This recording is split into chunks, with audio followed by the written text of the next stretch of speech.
La fessée, c'est aussi particulier parce que des fois, dans le débat, en tout cas que j'entends, la question, elle est, comment dire, un peu, pas politisée, mais dire que ça reflète un jugement de valeur, que ce serait, il y aurait des bobos un peu modernes qui veulent plus donner la fessée, alors que non, on a toujours donné des fessées aux enfants, il faut donner la fessée. On n'en est pas mort. Et on n'en est pas mort, voilà.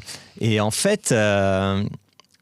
Enfin, c'est toujours ces arguments moralisateurs un peu qui sont mis en avant. Mais en fait, il y a des données scientifiques. On regarde les enfants qui ont été tapés, qui ont eu des châtiments corporels, même occasionnellement. On voit bien sur le long terme, ils ont plus de chances d'avoir des problèmes d'anxiété, dépression, de régulation émotionnelle en tant qu'adultes. Et donc, il y a des études qui sont très claires là-dessus. Il y a d'autres méthodes pour obtenir la discipline aussi efficace que la fessée qui n'ont pas ces conséquences. Alors, comme mettre au coin, confisquer un jouet, confisquer un privilège. Si c'est avec des ados, évidemment, on ne peut pas les mettre au coin, mais on peut confisquer un téléphone, couper Internet. Enfin, il y a des moyens, il y a d'autres moyens que des châtiments corporels. Et aussi, la plupart les études montrent que la plupart des gens qui donnent la fessée à leur enfant, c'est pas parce qu'ils auraient tout testé et qu'il y a que la fessée qui marche, parce qu'il y a ça aussi des fois, il y a que ça qui marche.